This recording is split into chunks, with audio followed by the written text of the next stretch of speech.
নমস্কার সবাইকে। আজ অনেক দিন পর কিছু কেনাকাটা করার জন্য বের হয়ে গেলাম। যদিও ইতিমধ্যে পুজোর শপিং শুরু হয়ে গেছে, কিন্তু আমি আজকে পুজোর শপিংয়ের জন্য একদমই যাইনি। কী শপিং করতে গিয়েছি সেটা একটু পর বলছি। আজ গিয়ে দেখি বিভিন্ন ধরনের নতুন ডিজাইনের নতুন কালেকশন এসেছে। সব কিছু শাড়ি থেকে শুরু করে সব কিছু সব ভীষণ সুন্দর লাগছে। এখন থেকেই কিন্তু অনেকটা ভিড় জমা হচ্ছে। সবাই পুজোর শপিং নিয়ে বা অন্যান্য শপিং নিয়ে ভীষণ ব্যস্ত ছিল। ইতিমধ্যে অনেক মানুষের ভিড় ছিল। তবে আজকে এই হাজার হাজার শাড়ির ভিড়ের মধ্যে আমি একটু লাল টুকটুকে কিছু লাল টাইপের কিছু একটা চাচ্ছিলাম। সেই জন্য বেছে বেছে সমস্ত লাল শাড়িগুলো দেখছিলাম, কোনটা পছন্দ হয় একটার পর একটা দেখছিলাম, একটার পর একটা ওনাদের থেকে নিচ্ছিলাম। নিউ ডিজাইনের নিউ কালেকশন কোনগুলো এসেছিলো ওগুলো থেকে।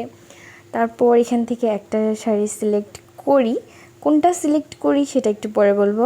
ও আচ্ছা, আপনাদেরকে বলেছিলাম যে আমি কোন অনুষ্ঠানের জন্য নিচ্ছি। যে অনুষ্ঠানের জন্য নিচ্ছি সেটা একটু সিক্রেট থাক, আমি নেক্সট ভিডিওতে অবশ্যই জানিয়ে দিব বা দেখতেই পাবেন কিসের জন্য নিচ্ছি। প্রত্যেকটা শাড়িকে খুব ভালো করে লুকিং গ্লাসে দেখে কোনটা সবথেকে ভালো লাগবে ওরকম দেখে নিচ্ছিলাম। আমার হাজব্যান্ডকে জিজ্ঞেস করছিলাম যে কোনটা সবথেকে ভালো লাগছে বা কোনটা মানাচ্ছে। তো ও লাস্ট পর্যায়ে একটা বললো, তো আমি ভাবলাম আচ্ছা ঠিক আছে তাহলে এটাই নিব। আচ্ছা গেস করেন তো কোন শাড়িটা নিয়েছি। তিনটা শাড়ি থেকে তিনটা শাড়ি আমার ভীষণ ভালো লেগেছে। এখান থেকে একটা সিলেক্ট করেছি, যেহেতু একটাই নিব। আচ্ছা দেখি আপনারা বলেন তো কোন শাড়িটা নিয়েছি, যদি গেস করতে পারেন।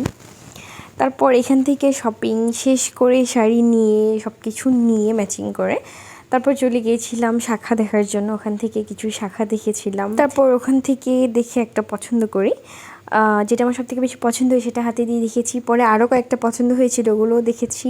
আর সবশেষে একটা সিলেক্ট করি। এরপর এখান থেকে চলে গিয়েছিলাম শার্ট প্যান্ট পিসে কাপড় নেওয়ার জন্য আর অন্য দিকে অন্য সাইটে। তারপর ওখান থেকেও পছন্দ করে নিই, যদিও এটা ভিডিওতে নিতে পারিনি। ওখানে একটা সুন্দর চেয়ার ছিল যেটাতে বসে আমার মহারানী ভীষণ সুখ করছিল। সবাই ওকে খুব আদর দিচ্ছিল।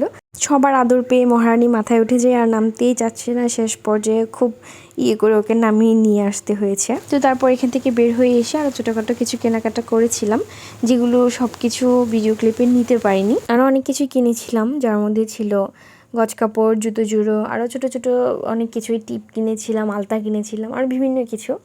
সব কিছু আর ভিডিও ক্লিপে নেওয়া পসিবল হচ্ছিল না, কারণ অনেক বড় হয়ে যায় ভিডিও, দেখা যায় ভিডিওগুলো অনেক বড় হলে মানুষ পুরোটা দেখতেও চায় না বা অনেকে বিরক্ত হয়। সেই জন্য একদম শর্টকাটেই করা ট্রাই করেছি। তো এখান থেকে একটা শাড়ি নিয়ে আমরা সব কিছু শেষ করে একটা একটা করে তারপর বের হয়ে যে বাসার দিকে চলে আসার জন্য। আসার পথে একটু নাস্তা করে নিয়েছিলাম। প্রচণ্ড ক্ষুধা লেগে গিয়েছিল, যেহেতু অনেক টাইম আগে বের হয়েছি। খাওয়া দাওয়া শেষে বাসায় চলে আসি। আর থ্যাঙ্কস ফর ওয়াচিং।